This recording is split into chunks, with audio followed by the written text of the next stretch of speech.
Okay, right. So, very good morning, all of you.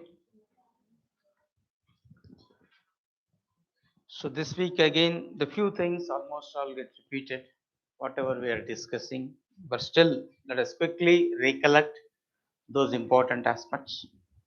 Okay. And one among them is the role of the governor, become very crucial. Even last week also we discussed briefly and before. So, why Kerala governor taking such an aggressive stand vis-a-vis with another constitutional authority? Okay, the chief minister is concerned. Is it any backing for him? When he says backing, the backing of the law, the constitutional provisions. Okay. Why that sort of, instead of cooperative, the conflicting stand has taken by the governors? And that become very controversial. So once you are going to write the mains examination, that itself is a question vis-a-vis with the cooperative federalism. Because India is no doubt federal in structure but unitary in spirit. So ultimately, the union government has a complete control over the federal units, that is the states. But it doesn't mean that even in a normal day-to-day functioning, the governor will play a crucial role or will not play a crucial. That itself is a bigger question. Okay, you cannot adopt a controversial stand. Generally, that is what everybody expects, isn't it? 2 points we have to keep in mind. 2 words I can say. Function. What are the functions of the governor? What are the obligations of the governor? Is there any difference? 2 words. Function, obligation. And if you recollect Dr. Ambedkar, which the Supreme Court in 2016 case only reaffirmed vis-a-vis the relationship of governor is concerned. Governor has no functions vis-a-vis with the state is concerned. He is only having certain legal obligations to perform.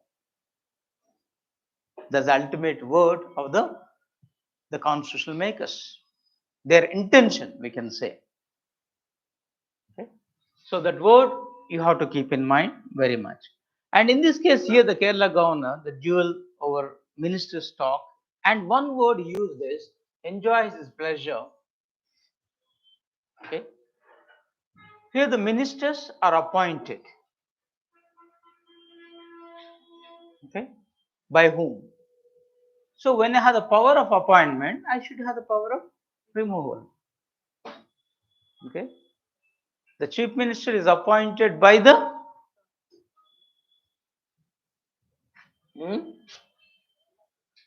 when this appointment, because here the crucial word appointments and removals. Constitution clearly stated, right? When the ministers as well as even the CM, okay, when it comes to concern, the CM is appointed by the governor. Now tell me first, before we getting into the ministers part, can governor appoint anybody like you and me as the chief minister?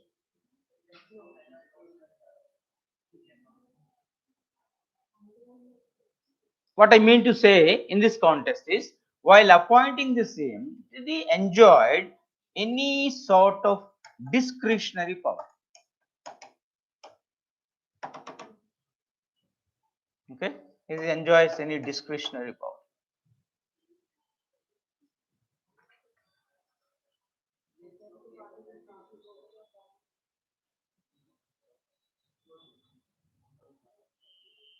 Hmm?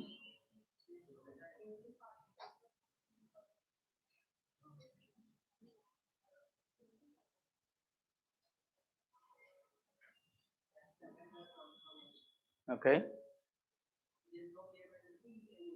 No, I'm just talking about CM. The moment elections are over, for example, or in between. Here, Constitution is a bit silent. Only it says this: the chief minister appointed by the governor, and of course, wording is very clear. The chief minister continues till he enjoys the majority support in the assembly. That means he has to get the support. But regarding appointment, for example, in case of hung, when no party able to get the majority, yes, he can choose anyone. Okay, few years back in Maharashtra, it's happened, no? Early morning. Okay, okay, the same was sworn in. Then again, immediately the president's rule imposed. Even we have the case in United Andhra where N.T. Ramarao. Okay, and Nadella Bhaskara was appointed. So we have the cases.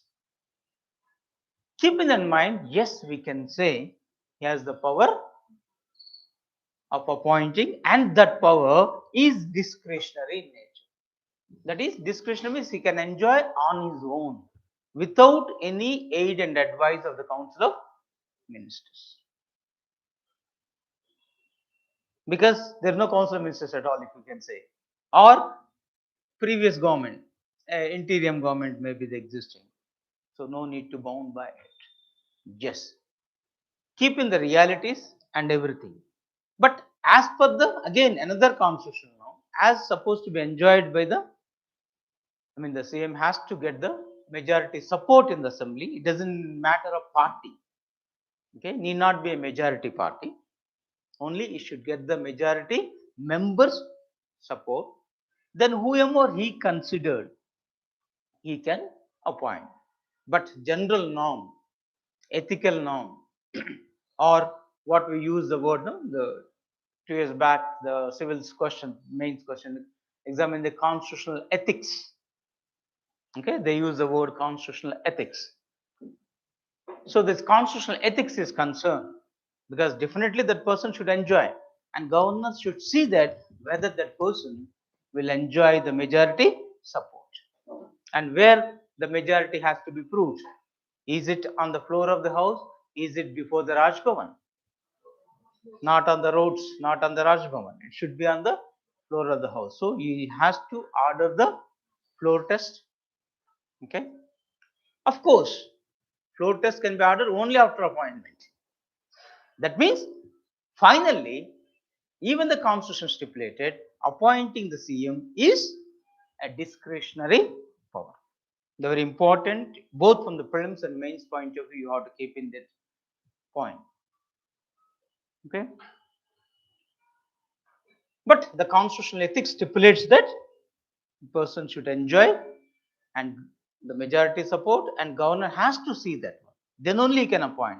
He can't play like Maharashtra, which he played. Okay, never give any scope for any maneuvers, the political maneuvers. Okay, once appointed, begin the power, right? You can move somebody else. So that sort of things you can't be do this.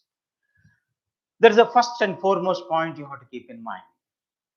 Okay, and second point, when it comes to the thing is concerned, same is not alone, right?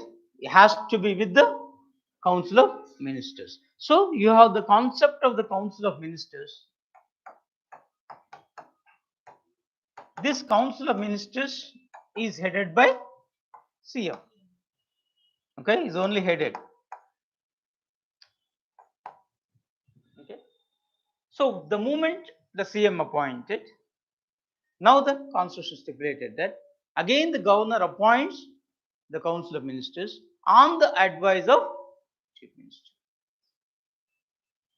The wording is very clear. So all these appointments, the Council of Ministers appointment, advice of the CM. So governor cannot do on his own. It clearly stipulated that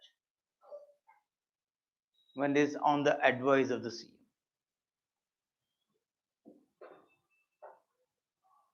So this appointment issue is over.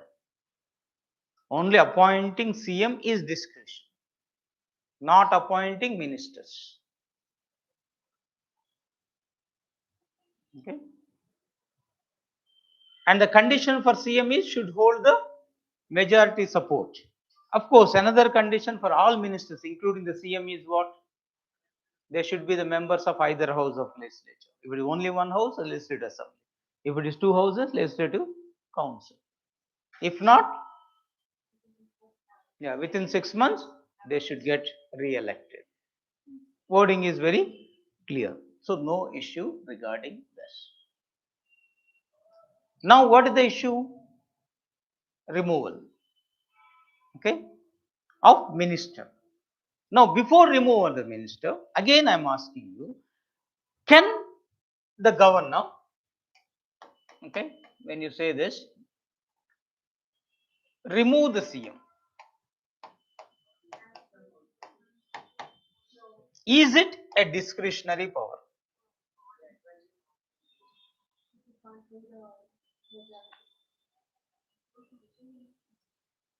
That means once removed and he will appoint another one.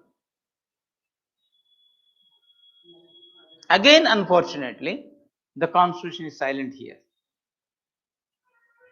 Constitution only stipulating CM must hold the majority support.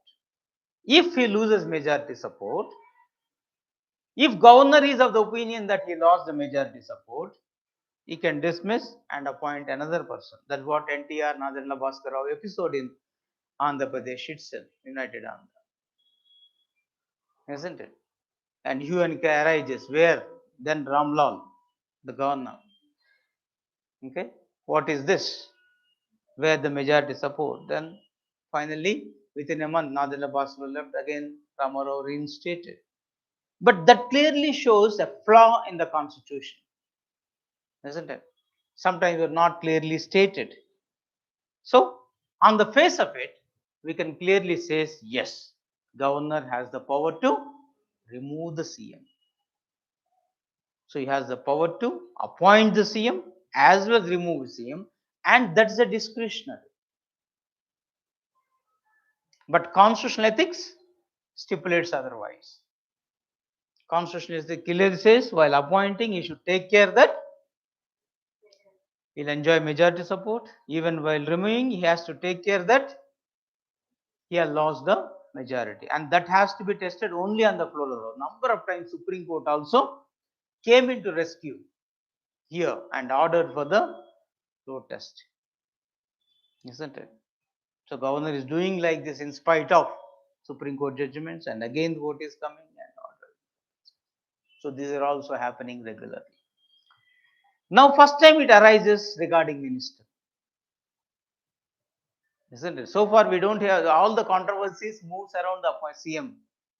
Now, very minister, yes, I have the power to remove the minister, because here the wording is that once the ministers are appointed by the governor on the advice, that wording is very clear. Okay, Article 164, Clause 1 clearly stipulated, and they will continue in office till they enjoy the pleasure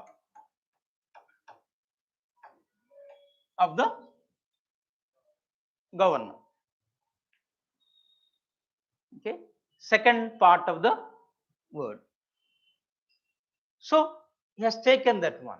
When according to my pleasure, so when I lost the pleasure, yes, I have the power to remove. This is what the interpretation is concerned. Can you see the first and second part of the same sentence separately or together? Sentence is one, right? Can you see it separately? When is appointed and advice of the CM and continues office till enjoy the pleasure of the governor. So he simply says, I have the power to remove. When I have the power to remove the CM, why can't I have the power to remove the rank below him? Logically, maybe right, not legally, right? Or logic need not be stands for the legal. Again, here the constitutional ethics come to fore, plus overall picture of the role of the governor come into the fore, isn't it? What the governor has to do? He has to function, right? When the governor function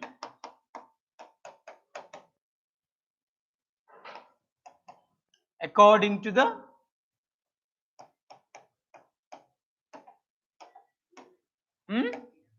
aid and advice of the Council of Ministers. That's what the wording goes on. Is it a must or not?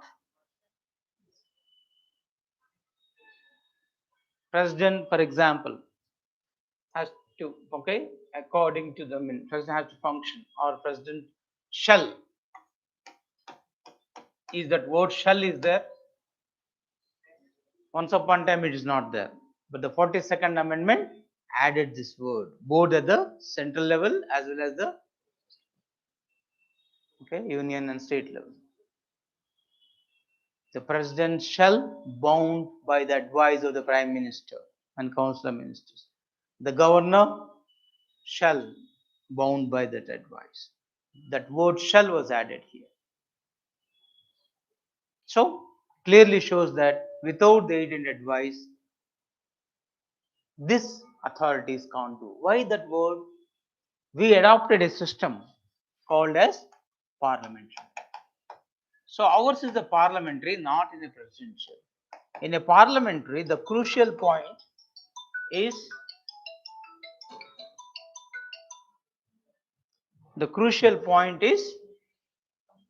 collective responsibility.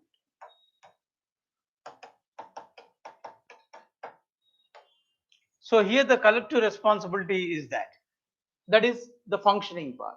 But on the face of it, you have the two heads, nominal, real. Head of the state, head of the government.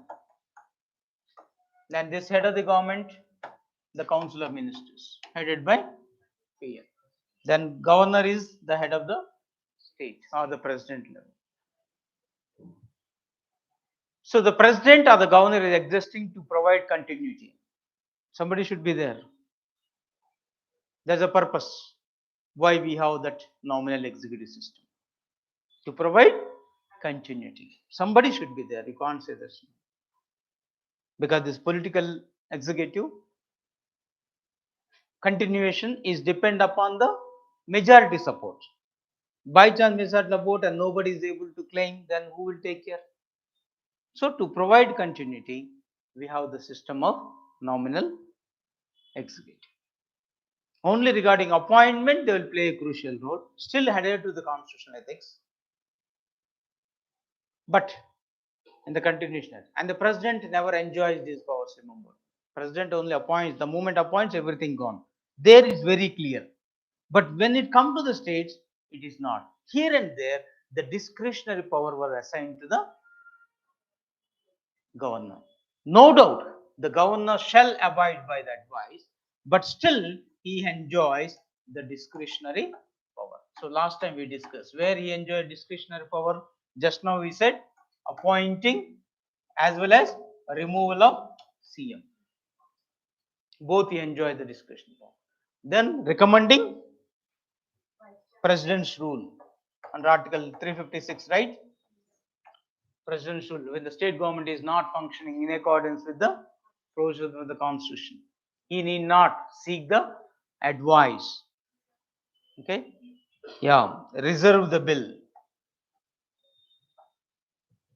Okay, for the consideration of president.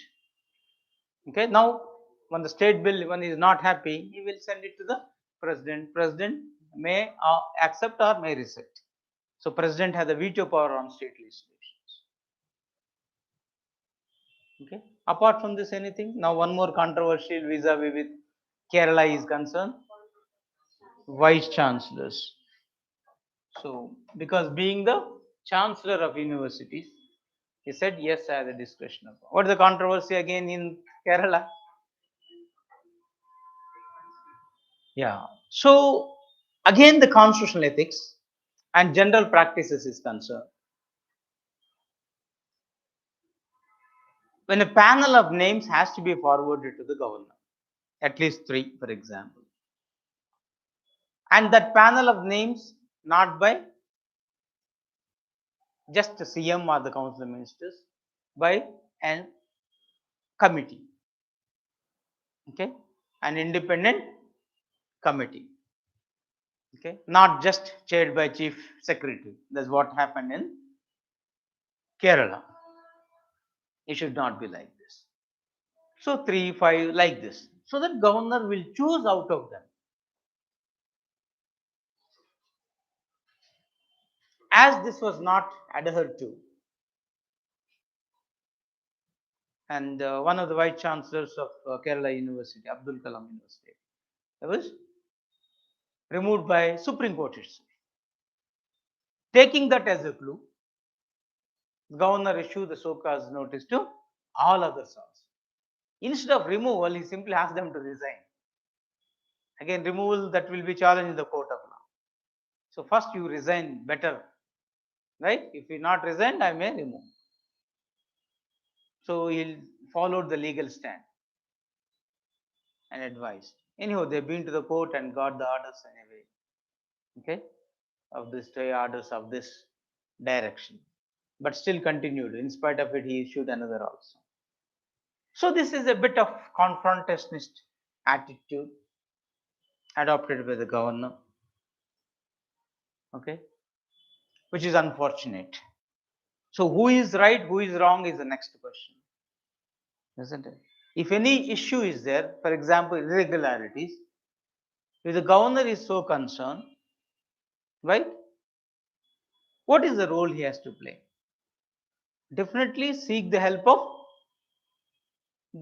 the judiciary, for example. He himself wanted to do that.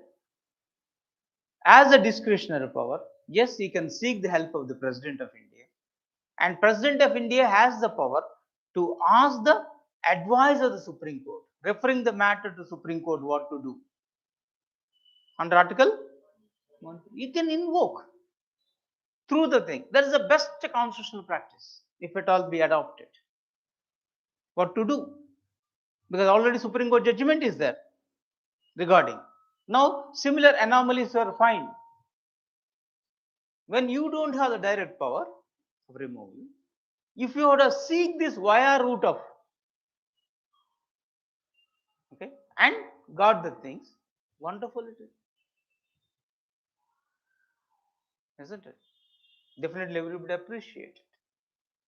Instead of all somebody shoutings like this, no real things, creating irritations, day to day it is more like a political confrontationist, or they want to get some political mileage, so degrade the existing government, made them right, all the things. So in the process, people feel that okay, maybe the governor is right and is wrong. So later they want to get the political mileage rather than the very credibility of the country, okay, is concerned. So that is only unfortunate. Here the number of committees also appointed vis-a-vis the role of the governor, including starting with Sarkari Commission. It's also put a number of restrictions on the role of the governor. Later with the Poonchi Commission, okay, that's also recommended certain things. Then similarly, even the Constitutional Review Commissions, everything, right? They wanted some tap on this, but everybody is of the opinion very clearly, governor has to abide by the decisions of the Council of Ministers. Wherever discretionary can be, no doubt. And they suggested cooperative attitude, not the confrontationist attitudes. And Tamil Nadu, maybe current affairs you have to keep in mind again recently, because now this vice chancellor issue. Why governor be the chancellor? Why can't be the CM himself? So recently they passed a legislation in Tamil Nadu. Let the chief minister be the chancellor of all 13 universities, if I remember correctly. Okay, in Tamil Nadu, now CM. That bill is still pending because governor has to sign, right? Okay. So he is neither saying yes nor no. Again, delaying. That implies because constitution has not stipulated within how many days he has to declare his decision. It only says as early as possible. So he is adhering to the rules of the game. Only thing is not adhering to the constitutional ethics. Okay. So that point you have to make note of very clearly. And as for last 5 years, the constitutional ethics question appeared in civil services mains twice. Okay. Advisable for the groups also who are preparing on this. Look into those aspects. Okay. And these are the examples you may quote accordingly. Of course, here the governor appointment also become a big question mark. How they were appointed. Unfortunately, there is no any specific criteria, except one very good convention they followed is governor should not belong to the same state. Except that we don't have any convention. Should not belong to the same party which the central government is ruling. If that criteria would have been there, it is good. Okay. So we don't have any other criteria. Even there is only a convention and appointed by the president and continues according to pleasure of the president. So it can be transferred, can be removed, everything is there. So we have to wait and see what will be. Any doubts on the role of the governor? Is it clear now? I am sure that you can address any question from the prelims or the mains point of view. Right. So another news item yesterday got the attention here. The mission to end when Gilgit-Baltistan POK reunite with India. Okay, something like ready for war with Pak as an ad. I mean, there is only solution at this juncture, but how was not spelt by him. But one point that hit me is here when 1947 India Pakistan divided on the basis of religion. So the moment we born, right, they started fighting each other. The reason why even India Pakistan cricket match recently rises, everybody is so curious. We are not so curious with other matches. Okay, our emotions and passions will not rise either here or there. Okay, Australia, cricket, anything. If we win, good. If we don't lose, also is a part of the game we thought about. But vis-a-vis the Pakistan is concerned, or for them India is concerned, come what may. So that is what the call is. From the beginning, we started considering as because the birth, right, when things is concerned, natural enemies. It looks like, though in innumerable ways we have cooperation. Now, present Pakistan has done nothing to any Indian, and vice versa. Of course, few politics is going on.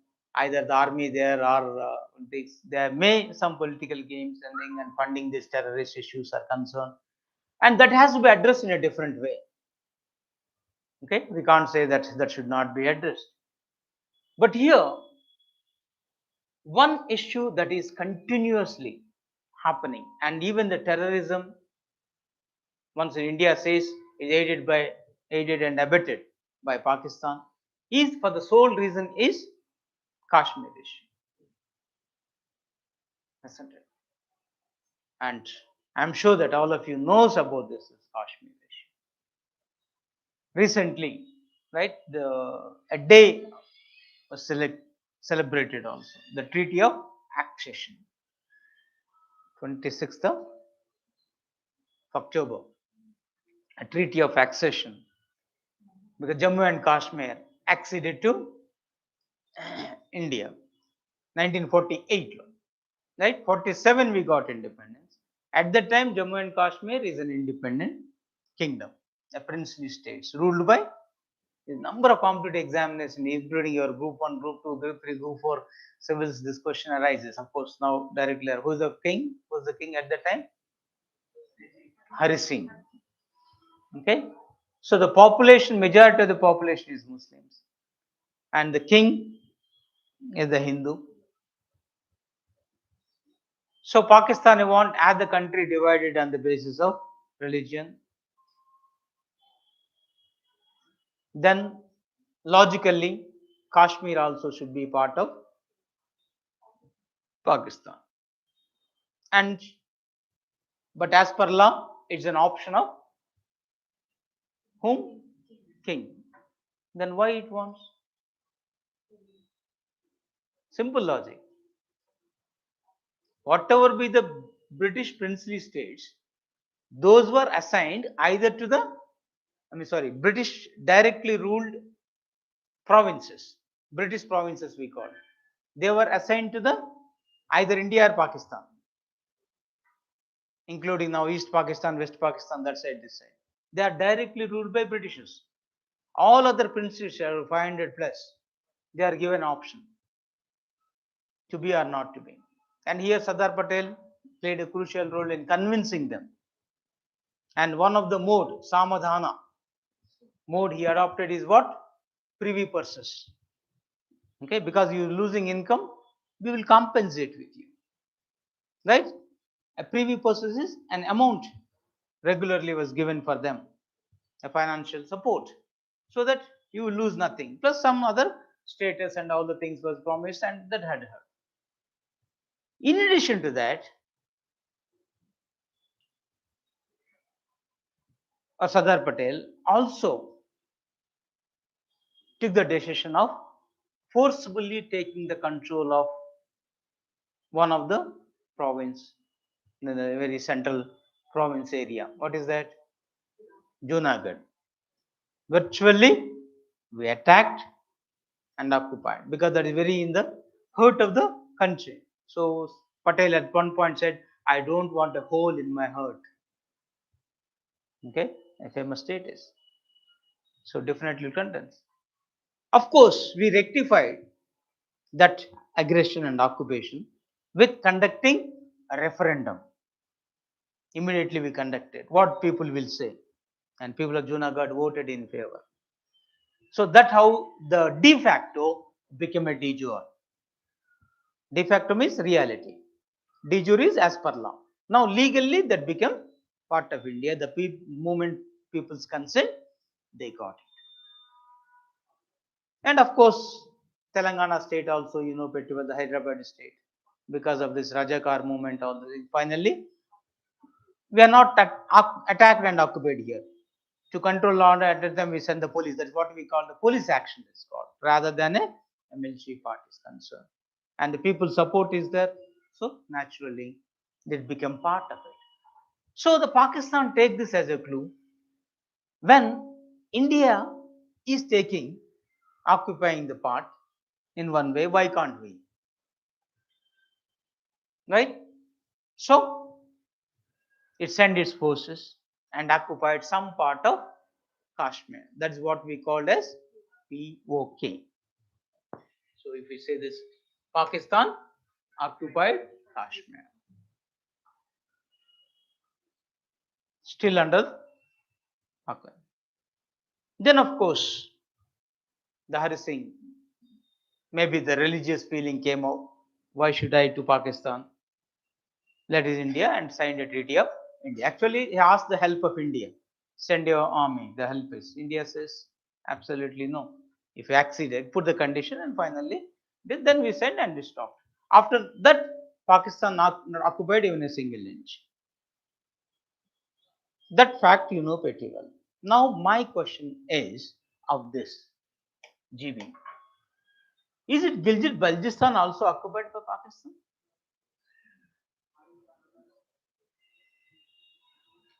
So one point everybody has to make note is Kashmir consisting of 3 areas, otherwise 3 kings once upon a time, and Hari Singh is the emperor. Okay.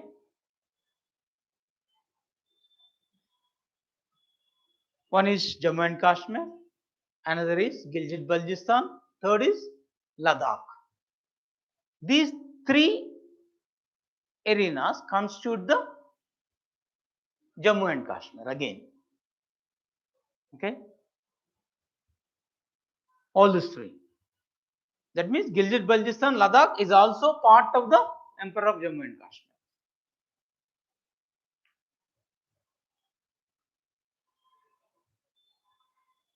So when 47 the independence declared, the Gilgit Baltistan kings, with the help of then British generals, decided to be independent.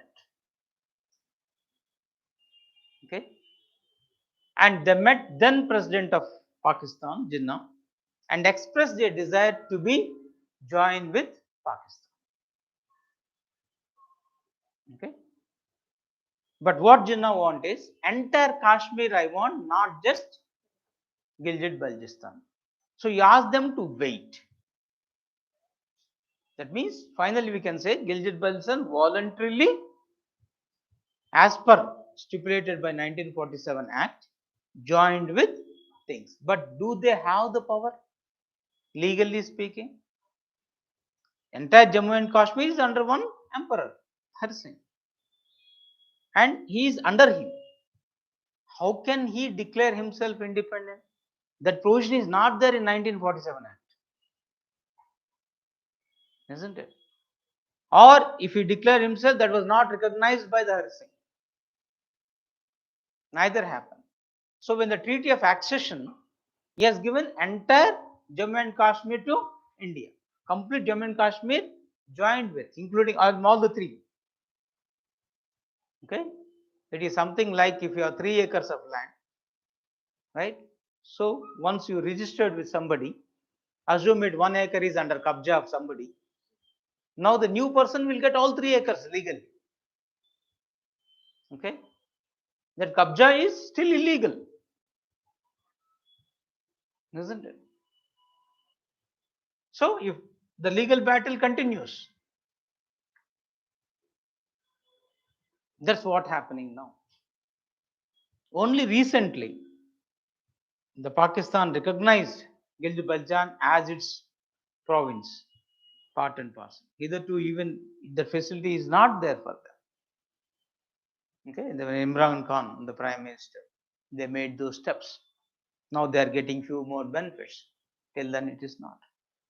And even a few years back, our Prime Minister from the Red Fort declared very clearly that yes, if you create disturbance here, we will do it there and see that Gilgit Baltistan become part of India. Because the people of Gilgit Baltistan are very much disappointed with the ruling of Pakistan.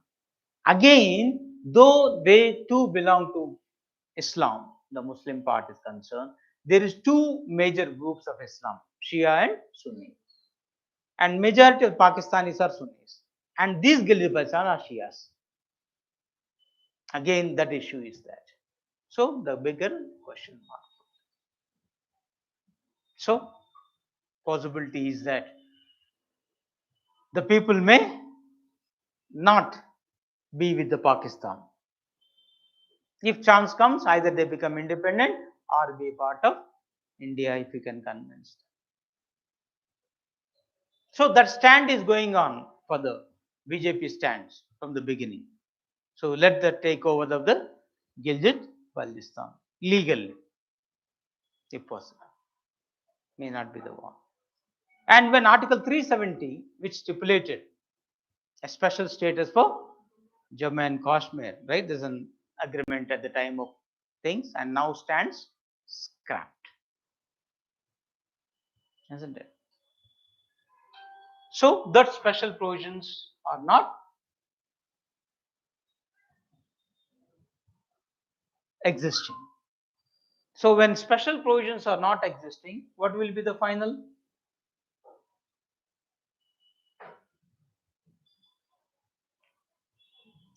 It is a part and parcel of India. No question of using any exemptions except, okay. So we have the one nation, one constitution, one law.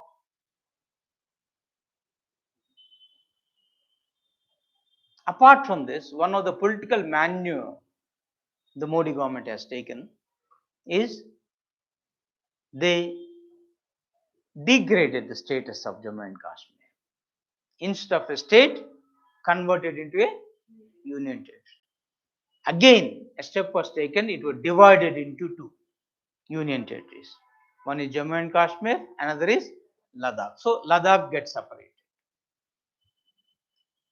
So just now I said we have the three units: Jammu and Kashmir, Balochistan and Ladakh. Ladakh now union territory. Jammu and Kashmir is another union territory. Present POK is in Jammu and Kashmir. Then what about Gilgit Balochistan? Why we are silent on that?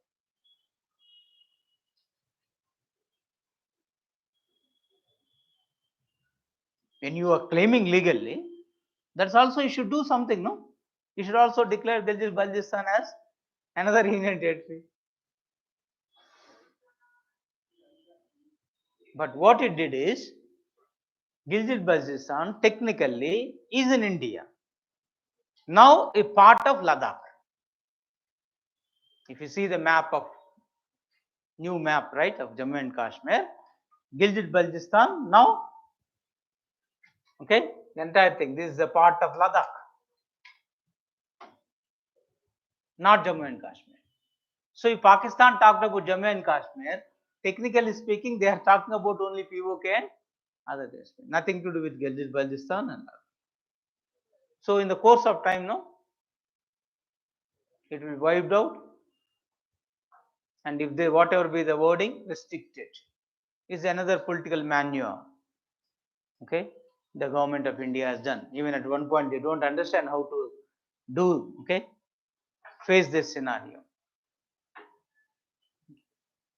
So now Ladakh's never ever be touched with the Kashmir. They are happy. And Gilgit Balochistan now Ladakh. Easy to convince the people of Gilgit Balochistan now to be with Ladakh rather than with Kashmir, because Kashmir is boiling in one form or other. And that sort of terrorist activity is not there even today in Ladakh. Okay, because Ladakh people are not of, again, the pure Muslims there.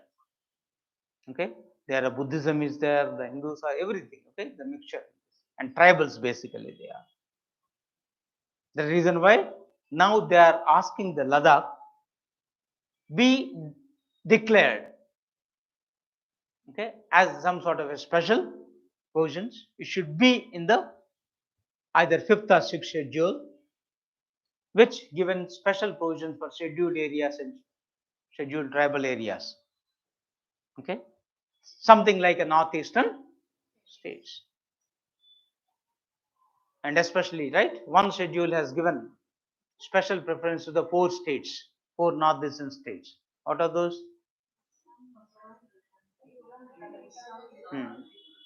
AMTM.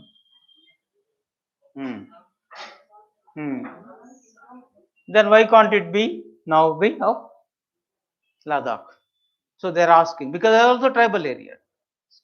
So why can't we add Ladakh also there?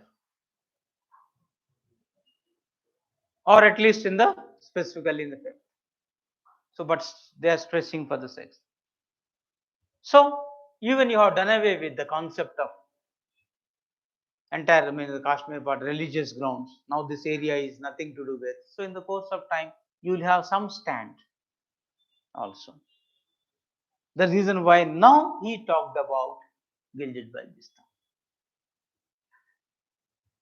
Okay, so it's not a war siren. Its intention is to convince them and become the part of it. And similar case with the, of course, POK, as is an occupied, though they call it Ajadi Kashmir, that you have to take back, and for that, okay, we're ready to for anything. But main target now is on GB, Gilgit Balochistan. So we have to see that how our we may succeed in convincing the people in general. Okay, it's not that much easy, as one of the independent country now became part of India in 1975, which that Sikkim. Till 1974, Sikkim is an independent country. So 74 it decided. 75, technically it became part of India. In between, the referendum was conducted. So people of Sikkim voted. The similar stand now they wanted to undertake in Gilgit-Baltistan. So first convincing the politicians there. That's the most important. So once the politicians okay, then conduct the referendum. Then do it. Somebody is talking about plebiscite. What's the difference between referendum and plebiscite? Already know, once this Jammu and Kashmir, we have the concept of plebiscite. Whereas Junagadh, the referendum. Sikkim, referendum. What's the difference? So Shan mentioned, right? Assam, Meghalaya, right, schedule 6. Good answers all the way. Okay. Now,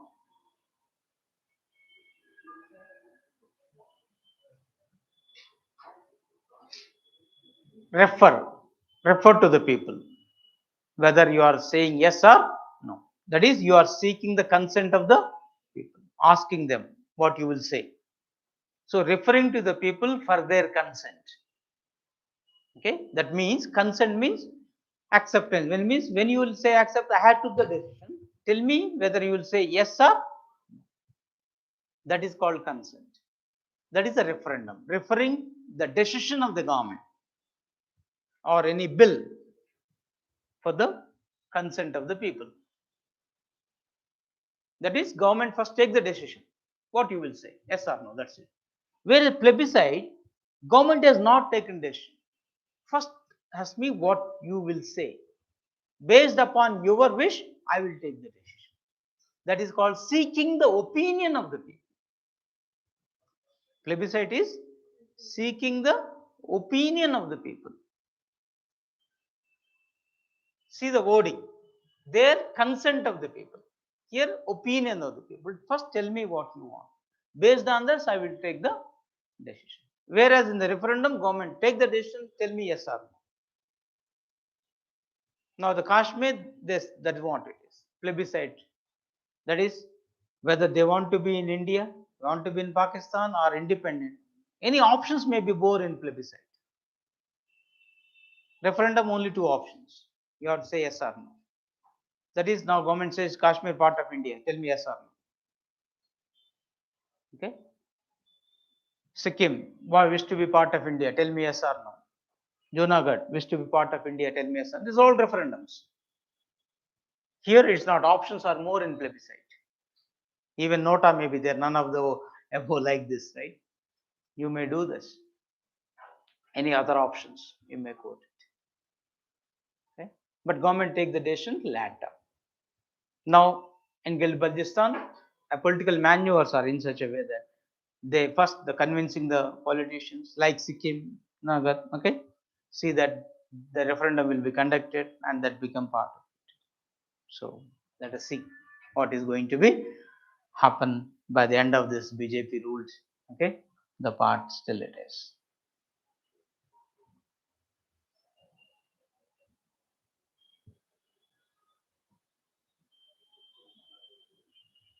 So of course here one word also there, Saurya Divas. Okay, sometimes you have to take these issues. Clear this issue? Any doubt? Because both from the prelims and mains point of view, this is this too. So I just thought of getting into more. Next, another issue, of course, the international concern, national FATF is the thing is concerned, and this time, hitherto the Pakistan is under FATF. Now Pakistan is out of FATF grey list.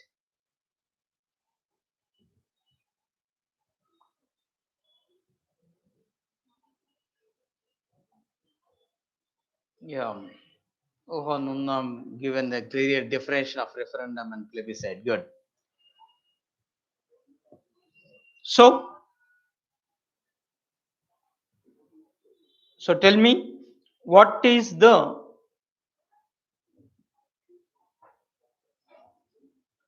full form of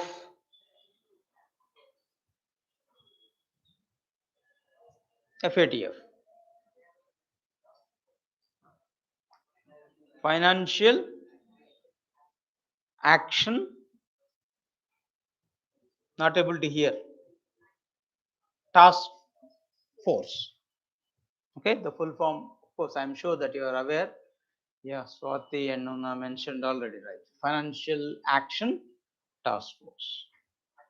When it was established? 1989. Whose initiative it is? G7 stands for Group of 7 Developed Countries. So during this Paris summit, the decision was taken. FATF, how many countries in FATF? 37 plus 2. 37 countries, 2 regional organizations. When India joined, is it India a member? FATF? Yes. Initially as an observer, later a full-fledged member. It became member only in 2010. So we simply called FATF is an intergovernmental body. What for? To prevent, simply use the words to prevent illegal activities. Okay, like money laundering, terror financing. Yeah, good. And is it FATF has any secretariat headquarters? OECD headquarters, it is having it. Where is that OECD? Again, Paris only. What is the full form of OECD? Organization for Economic. C stands for.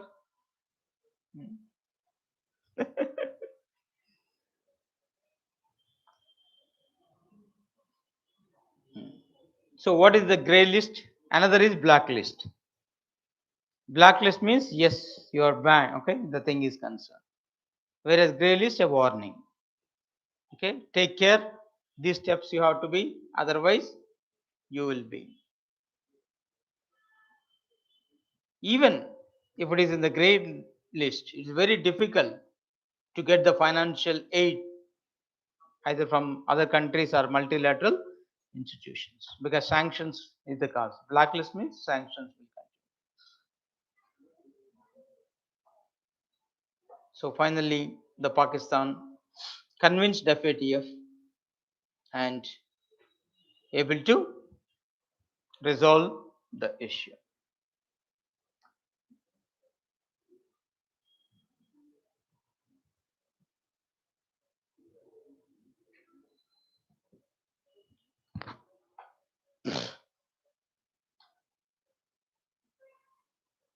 So it stated that there are about 34 points was given, and once those now satisfied and everything is.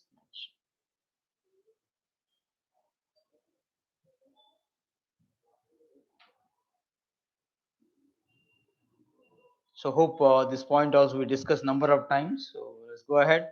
Any doubts on this?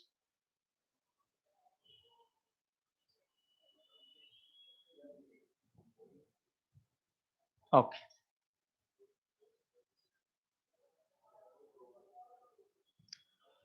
Then another thing, the SEO is again in the news. Recently, the SEO summit was held. Okay, that Samarkand. Now, next SEO summit is going to be held in India. That is one aspect which we discussed. Now, again, why this week is in the news? A map was issued because now the new state, okay, Iran is coming out of. Keep in the mind, SEO map was issued by Russia because SEO itself is initiative of China and Russia. And in this, they showed the entire India as part of it. Here, this is the India, right? It is supposed to be this is the Gilgit Baltistan. This area is POK.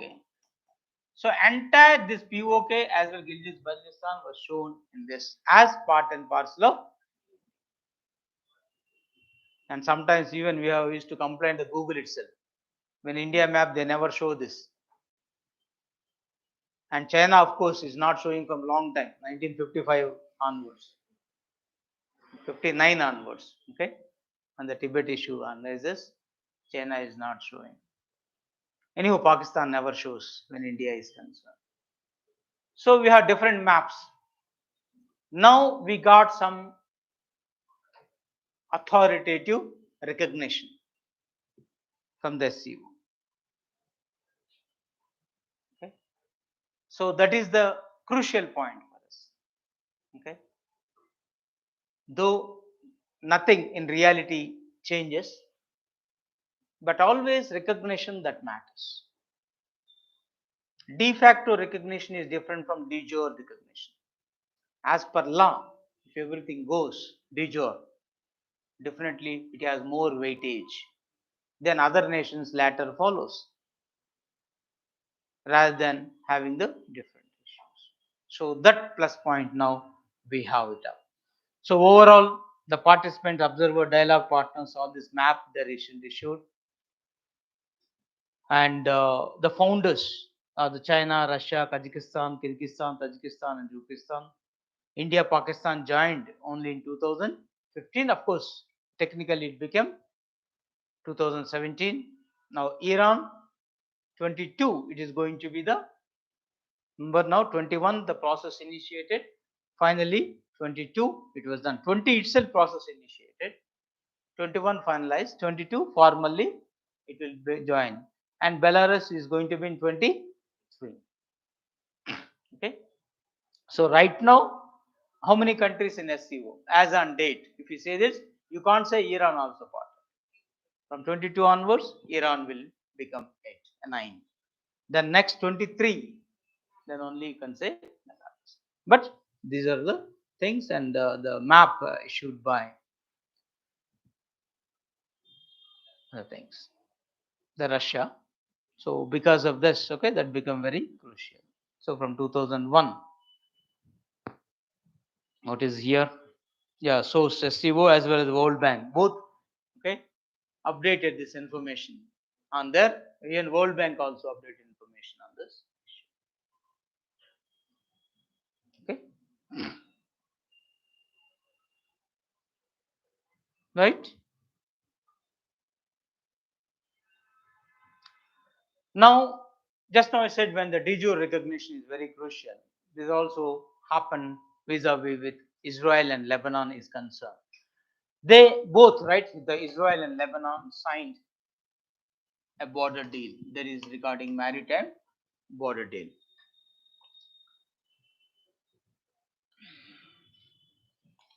So this is an Israel, this is a Lebanon. Okay, it's very clear. These are all maritime related. Why it become crucial? Just now I said why I'm linking here the de jure. Again, the history clearly shows that there is no Israel before 1948. The Israel state was created only in 1948. Country is not there. Where it was created? Very in the heartland of Arab countries. Okay. So even now the fighting is going on between Israelis and Palestinians. Right? Still the issue is that. And from the beginning, as the Israelis, the Jewish, take over the land of the Muslims, the Islamists, so all the Islamic countries render their material and moral support to the Palestinians. Even India at one point we were completely with the Palestinian only, as of Arafat and all the things. Okay? We are against this Israel, we are asking them to settle. But now time changes. The reality is the reality.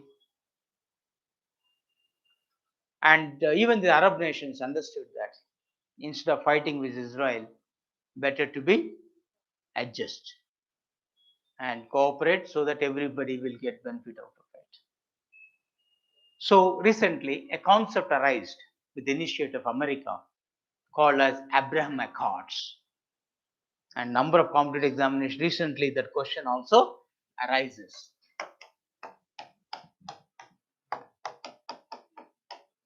So what is this Abraham Accords?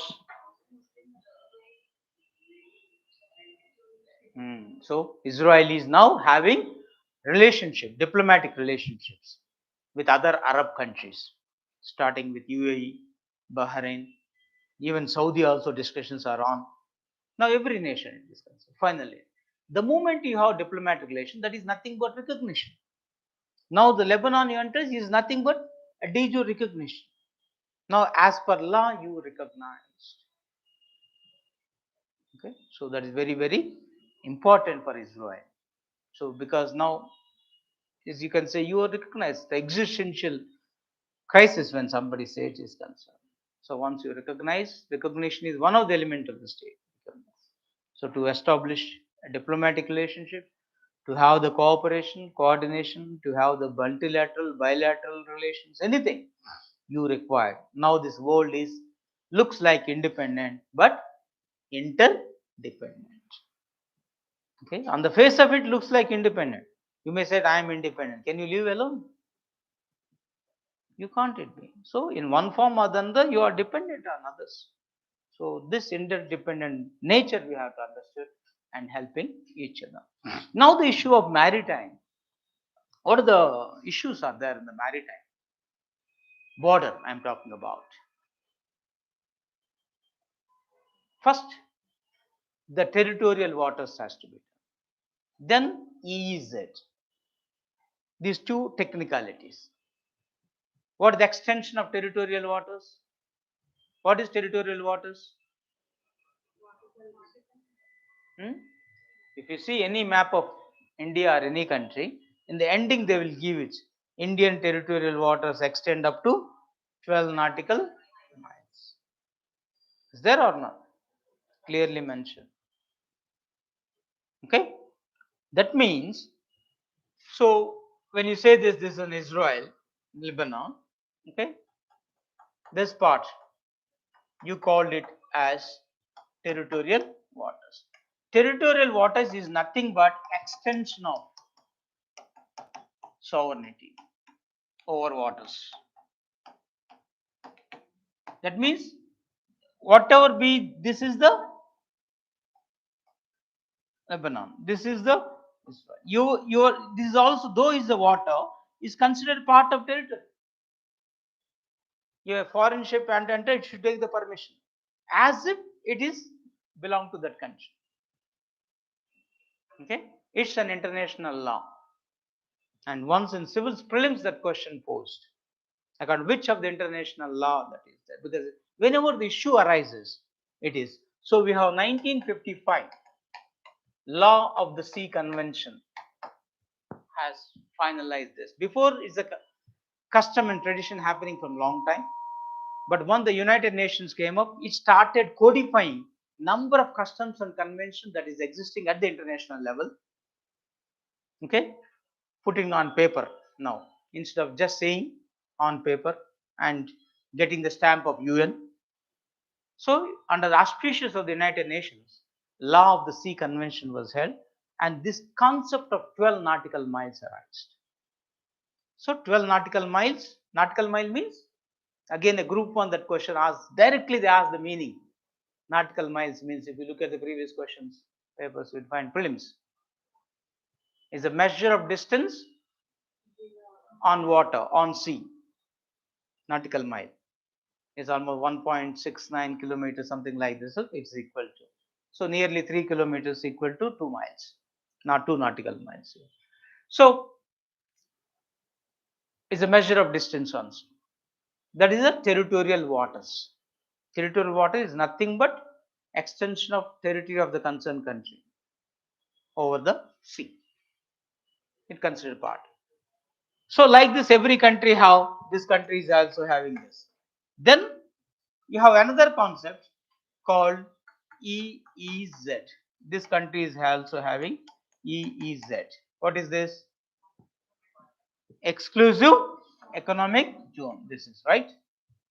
Simply note. How many nautical miles? 200 nautical miles. exclusive economic. It extends up to 200 nautical miles.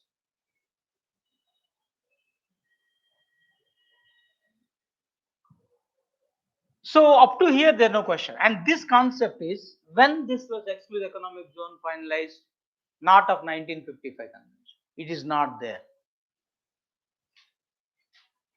1982. This is called as UNCLOS, United Nations Conference on Law of the Sea. Generally, they use the word law of the sea as usual. UNCLOS 1982. Though this also, but at that time they use the word only law of the sea convention. They not use the word UN before. The reason why that aspect continues. So that is also UNCLOS under United Nations Petitions. But that is 1955. This is 1982. The concept of EEZ arises. What is the difference?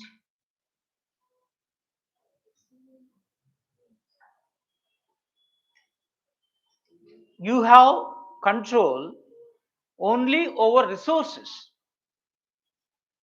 available there, like fish, mining, petrol, right, oil, etc., right, any minerals available in that zone, you will have the control over it. Only concerned country can explore it. Other country can't. But now when India, Sri Lanka or India, Pakistan, so fishermen get arrested and వస్తుంది. Sri Lanka arrested Indian fishermen or Pakistan Indian fishermen or vice versa. It is a routine matter. Why? Because they feel that you cross the limits. Okay. And India, Sri Lanka very crucial because hardly 31 nautical miles we have. So 12 adhere to. When it is less than that, midpoint will be taken into consideration. Okay. So when the midpoint is taken, then that will be the issue. Then where is actually the midpoint? Right? You can't keep the wall there.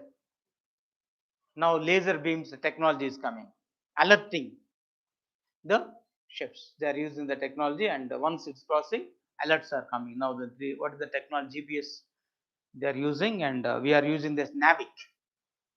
Okay, the part is concerned, so we are alerting them and installing everything so that we are minimizing these things.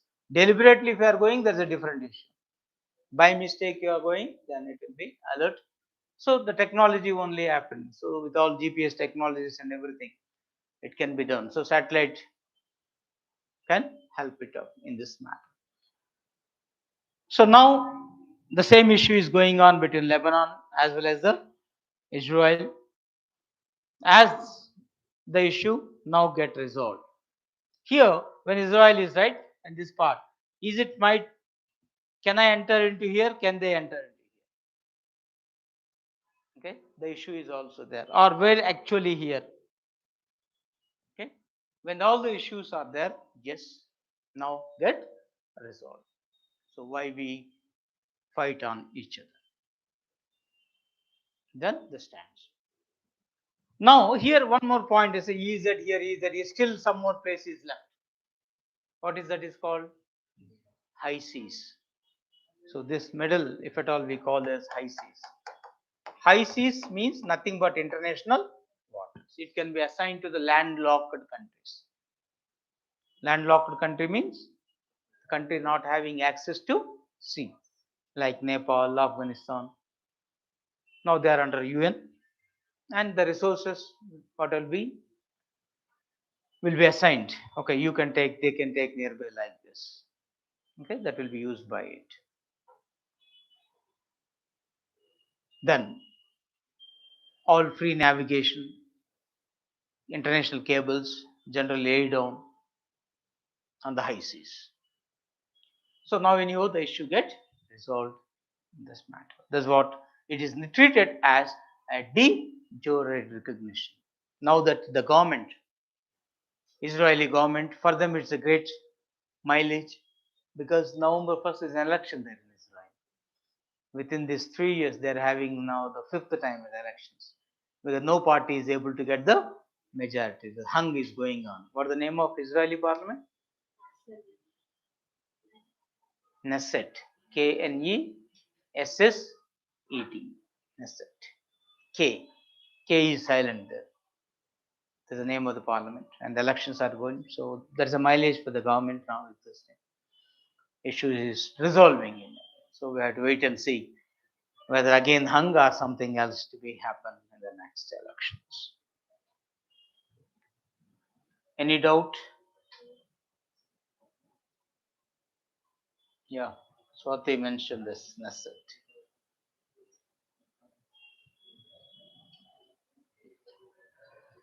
Then, of course, another big news all the way. Okay, I need not explain to you much on this. Okay, Vishwanath, the first non-white, the Hindu, the Indian origin. So now they become the prime minister. Which party he belongs to? Conservative party. Or other party is? And last time I told you, who is the first Indian get elected to British? Dadabhai Nauroji. Which party? At that time, no Labour Party, Liberal Party. Just by 4 votes majority, he get elected. Liberal Party is there. So, 1920s, okay, this Labour movement arises much influenced by Russia Revolution, right? All Karl Marx sort of things. Then most of the liberals turn into Labour. Okay? So I think you know more, okay, rather than I'm sure that, okay, I'm just skipping quickly on this issue. Then, of course, the G,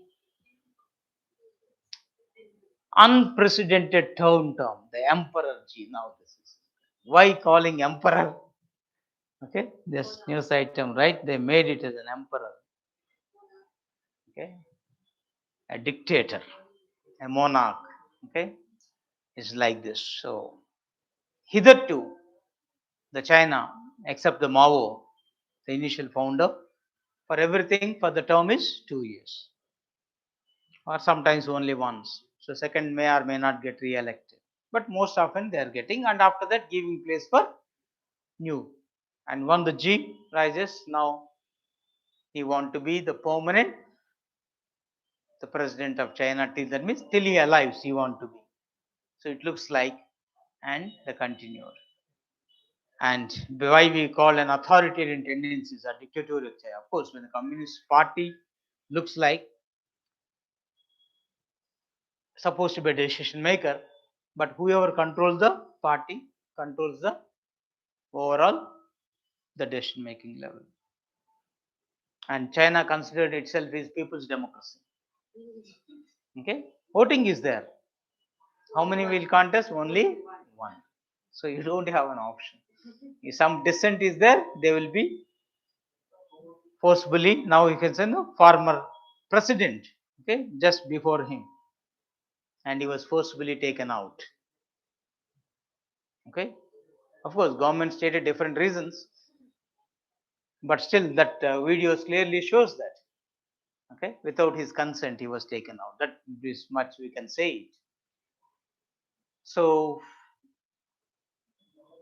China is very much, okay, not only at the people, even for the leaders or their own party man is keeping their high-handedness, okay, ready to suppress any sort of different opinions. Okay, whatever be the king says, so I am the king. When you say this, good, but I am the God. So once upon a time, right? King George, okay, which and they said, I am the God. So it's like this now, the China, okay, he is stating so. So till he want to be alive, he want to be. So the three ways. And unprecedented, when you use the word, never ever happen as the first time that will be. So that is be done for him. Anyhow, that is their internal affair. Okay, we can only state is what it is. Then again, another, it looks like a G's attitude only. Okay, with the financial maneuvers, a checkbook, okay, maneuver, diplomacy, you are taken over the control of and all right, five top brass, including CEO and CFO fired. The founders of Twitter is not existing, okay, not on the board now. It's also right G's attitude. He don't want any others. But here the power is money power. Their political power, apart from maybe the money power is concerned. Okay. So money, muscle, manures. Three M's dominating the world. Okay. Money, muscle. Muscle is whoever, right, when the power is concerned. Okay. The machanyaya, the strong will prevail over the weak. Manure, tricks, politics. What is politics? Become politics. Poly is many. Tricks, whoever can play, they only win politics, survive. If you are going fair and everything, it won't be. Okay? So all sort of issues they will do. So we don't know what they will do. The Munvara Susante, this, all the things, right? So different manuals they will do it. Now finally, Elon Musk takes over Twitter. So he's the head of which group? One car manufacturers, Tesla, and space related, SpaceX. Okay, these two, right? Main thing. And SpaceX is very much in the news recently because of this Russia-Ukraine war again. Why? When internet services was thing, then again it was then, right? So he's rendering their services all the way out.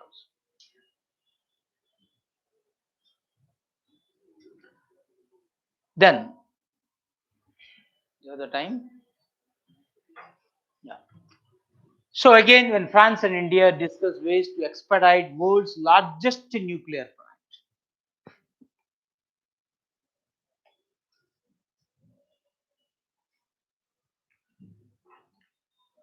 So, do you have any nuclear plants? How many? Where are they? So, if you refer our class, okay, I think 2 or 3 weeks back. So, I show you the map and everything, the nuclear plants and related. But at that time, in a different contest. Now the contest is the France now coming up, India and France coming into other. Hitherto we have tie up with Russia more often, right, regarding nuclear. Now France came into the helping hand, and already regarding power generation, we are having very good understanding. We initiated a non-conventional solar, right, energy related part is concerned. What is that project name? India France Initiative, International Solar Alliance, ISA. Okay, already, right, the India and France, we have this ISA, India, okay, International Solar Alliance. Now we are going ahead with this nuclear as well. So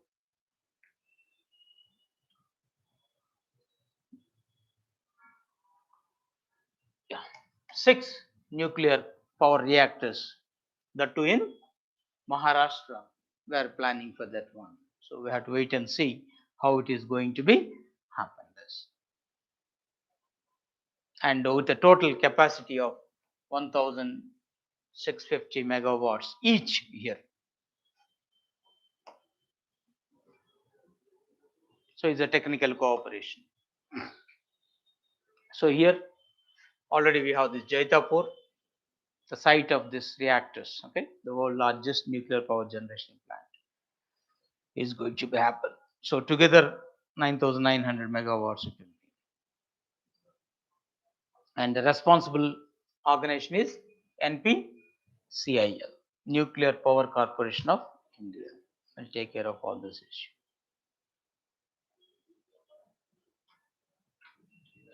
Then again here one assurance came from the minister that technical, financial, civil nuclear liability issues will be resolved. What it means? Will be resolved means future will take care. Now you cannot enter it as you like, because India is not recognized nuclear power country. Okay. But of course, we are not signatory of NPT, nuclear non-proliferation treaty. We are not signed. So there is a group called Energy Nuclear Supplier Group. Anything that happens, and India is not a member of that nuclear supplier group. If that be the case, how we want? We want that membership from because of Chinese hold, technical hold. We are not able to do so. How many members in Energy? 48 countries. So we want to be still it is that. So what is an option? We have to be waived off. Already India, America civil nuclear deal, 123 agreement we called. So with that they waived, one time waiver we got it, right? So with that we are able to go ahead with this. Now another waiver we need to seek. Okay, then we will get to the issue. That is one issue. Another issue is when the liability arises, if some sort of a nuclear disaster happens, a leak, etc., etc., who will take care of that? So, for example, we have what is that? Bhopal gas tragedy occurred. Okay, number of innocent people died. Not of this, even generation suffering. So, who has to take care? Similarly, no, Fukuyama in Japan and Russia, Chernobyl, the nuclear disasters happen. Then what is the position? So Indian laws clearly state that whoever be the supplier, that is in this case the France, is responsible. If that be the case, who will come forward is a bigger question. So now limiting the liability, Civil Nuclear Liability Act we have, and after Modi government came, they altered the Civil Liability Act, Civil Nuclear Liability Act. One of the alteration is that insurance concept they introduced. Okay, instead of you or me paying, let the insurance company pay it. Okay, so the premium has to be paid to the company, and if anything happen, let that take care. So that is in via media. So now those things has to be addressed before finalizing the things. Though the reason why now only thing is expediting, speeding up the process. The agreements are yet to be done. So you have to keep these few points first in view. Yeah, now mentioned responding for the good answers. Any doubt? So who is the president of France? Manuel. So 23, he's about to visit. So before that, he will be done. Then Tiger Trump. When the Trump arises, then we thought of what is this? Okay, Donald Trump. See here the Tiger Trump. So this Tiger Trump, the India-US military conducted this Tiger Trump, and this is relating to is a 3-day joint humanitarian assistance exercise, and that to happen in Visakhapatnam. So for Andhra, anything else, it may be crucial again, your current affairs. And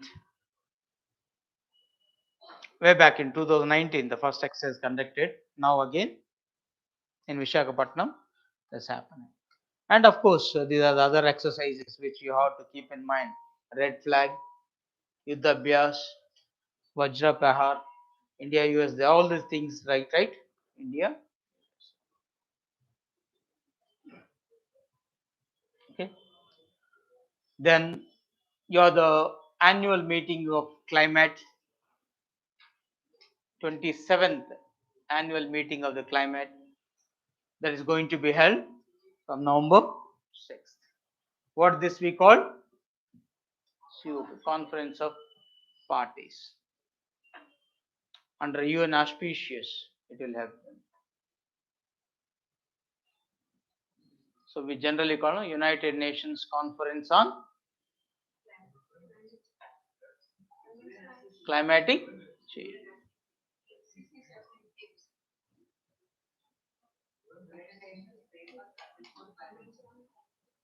Framework Convention. Okay. So where they are going to be held? Egypt. And which place of Egypt? Sharm el Sheikh.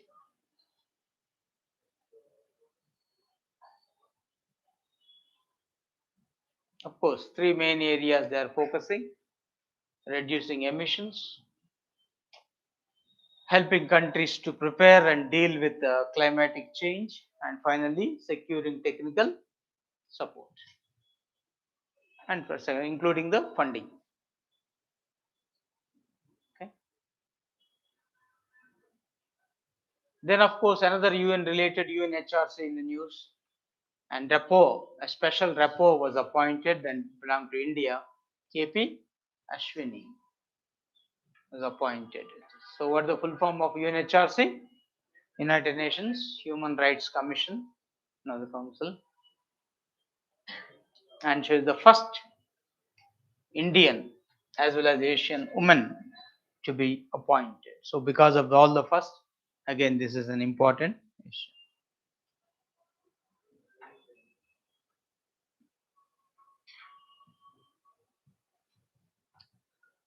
Then of course ISRO, the heaviest rocket LVM-3. So this you have to keep in mind, and 36 satellites into orbit.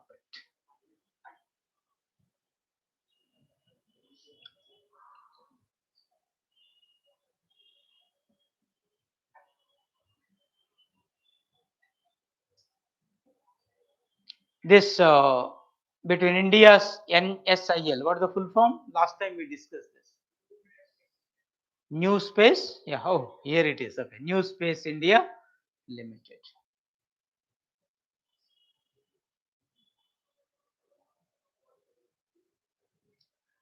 Then of course another, right, two beaches of this is what? Lakshadweep. Okay, we have the Tundi beach as well as the Kadambari beach. They both were declared as got the blue tax for the cleanest beaches in the world. So in the world itself. So that itself is important, and we have to this. So Lakshadweep. So there, anybody visited Lakshadweep? Okay. So though is the far of all the islands.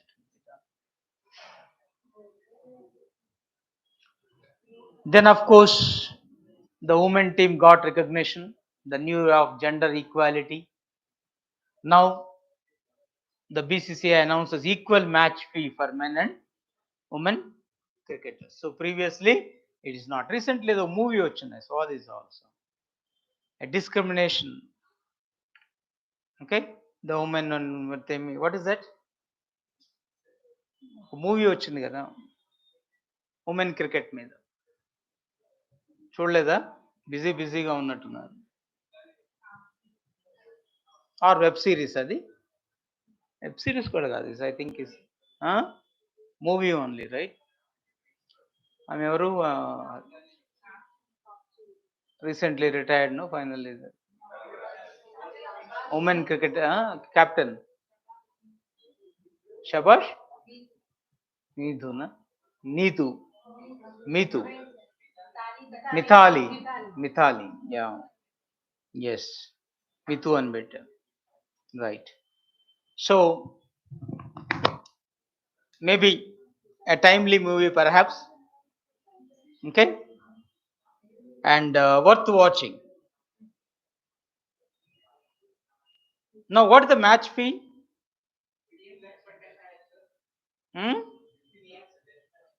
15 lakhs for test match and 6 lakhs for ODI, T20 for 3 lakhs. So 15, 6, 3. Okay. For test, yes, 1 day 6 and 20, 3. So now it become equal for both men.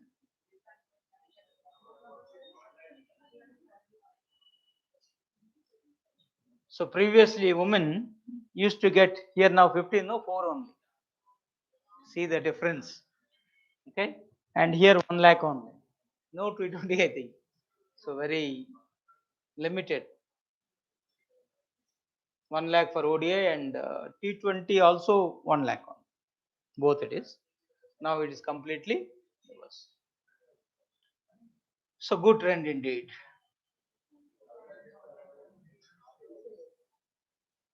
But still one disparity is going on. What is that? Regarding contract pay. It is not only match fees, it is there. Contract for it says there is grade A, B, A plus, A, B, C. For men 7 crores, women 0. That means none of the women was put right now on A plus category. And grade A for men 5 crores, for women 50 lakhs. So like agriculture labor law, physical labor, okay, some difference. See the such a difference. And grade B 3 crores for men, 30 lakhs for women. A 3 matram uncharu enduko. And grade C 1 crore for them 10 lakhs. Okay, ఆడ క్రోర్స్ ని ఇక్కడ లాక్స్ కనుక కూడా చేయలేదు కనీసం. పక్కన సున్నా పెట్టేసి యాడ్ చేసేసి.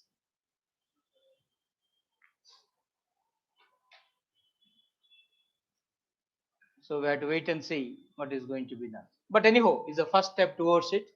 And apart from recently, one more country also undertaken this year this gender parity. What is that other country? Wonderful, the New Zealand recent undertook. Now Australia is also pondering it over.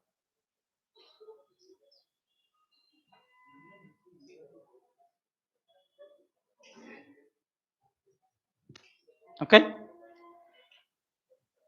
sure. Then so this is all the match fees. Then Telangana Hyderabad Alim bagged the most popular GI award. GI is ఏదో ఒకటి మనకు వార్తల్లోకి వచ్చేసింది. Okay, తెలంగాణలో గుర్తుపెట్టుకోండి అంతా కూడా. And recently this, okay, GI tags Karpur Kalamkari painting of Tamil Nadu, Kandangi sarees. Okay, Tamil Nadu almost all bagged 4, Maharashtra 2, then Manipur got another 2. Okay, you know, Lord Shiva, world largest Shiva statue as going to be held. Okay, 369 foot tallest. Okay, Vishwaswarupam. Okay, that is going to be in Rajasthan. Okay, not far a town of Rajasthan. This is the picture. Then ISRO Chandrayaan they are about to launch in 2023. Okay, so those are the few issues that we can address. So any doubts, clarifications? Right. Okay, so meet you next week. So thank you very much. Bye.